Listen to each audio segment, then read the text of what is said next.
पाशं शिरिपुर्वन्दमि पाशं शिरिपुर्वन्दमि पाशं शिरिपुर्वन्दमि पत्रं यत्र विहायसि प्रविपुले स्थातुं क्षणं नाक्षमं तत्रास्ते गुणरत्नरोहणगिरि यो देवि देवो महान् चित्रं नात्र करोति कस्य मनसा दष्टापुरे श्रीपुरे सश्री पार्श्वजिनेश्वरो विजयते दिग्वाससां शासनम पत्र टिके न जहाँ अधर में गुण रत्नों का गिरिवर हो कितना विस्मय किसे नहीं हो चलो देख लो सिरपुर को देवों के भी देव पार्श्वजिन अंतरिक्ष में शांत रहे युगों युगों तक दिगंबरों का जिन शासन जयवंत रहे।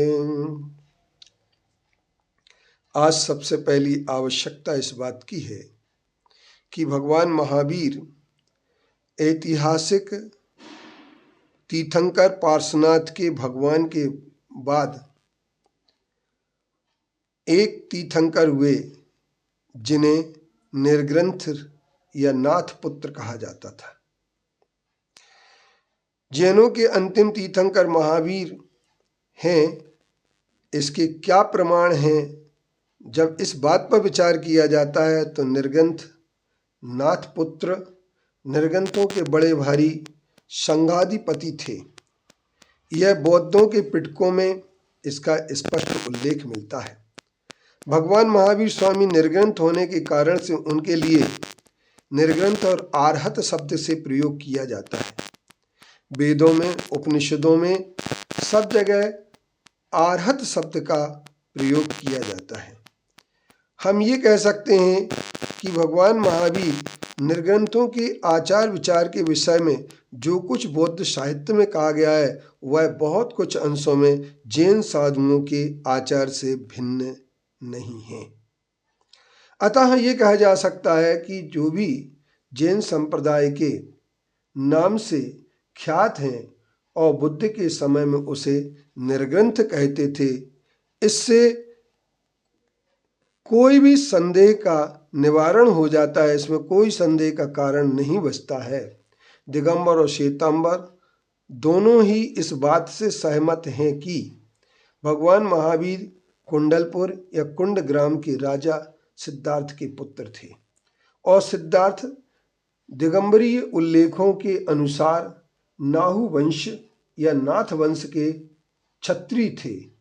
श्वेतांबरी उल्लेखों के अनुसार नाय कुल थे, अर्थात इसी से भगवान महावीर स्वामी के नाय कुल चंद या नाय पुत्र उन्हें कहा जाता है।